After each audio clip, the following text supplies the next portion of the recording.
Hi friend, ఈరోజు కరివేపాకు పొడి చేయబోతాను. దాంతో అన్నం కూడా మనం చేసుకోవచ్చు. ఇప్పుడు దీన్ని బాగా కడిగేసి నీట్గా ఇట్లా ఆరబెట్టుకున్న ఫ్యాన్ కింద. ఇప్పుడు దీనికి కావాల్సిన థింగ్స్ ఏమేమి చూస్తాం.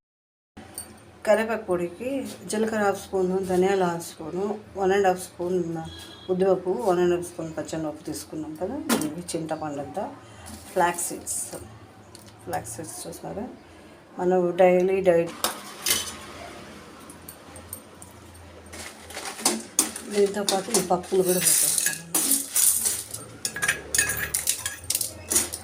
లో ఫ్లేమ్లో పెట్టి వేసుకుంటే చాలా బాగా చక్కగా వేగుతుంది పప్పుల పొడికి.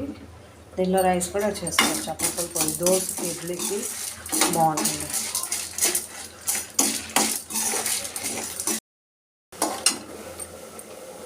ఇది దోరగా అయితే వేగింది కదా. ఇప్పుడు అవిసె గింజలు, చింతపండు.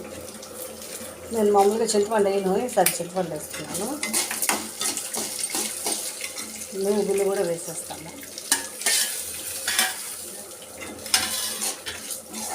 అవిసె గింజలు కొంచెం చేదుగానే ఉంటుంది, కానీ అంతగా అనిపించదు, చేదుగా అనిపించదు. కాసేపు దీన్ని వేగనిస్తాము.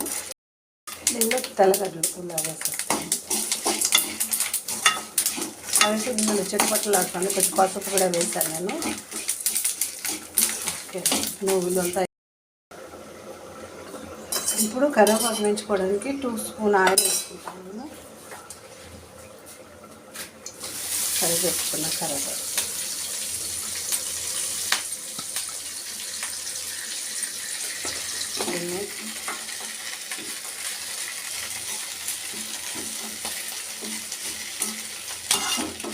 కరివేపాకు చట్నీ, పచ్చిదే చట్నీ కూడా బాగుంటుంది.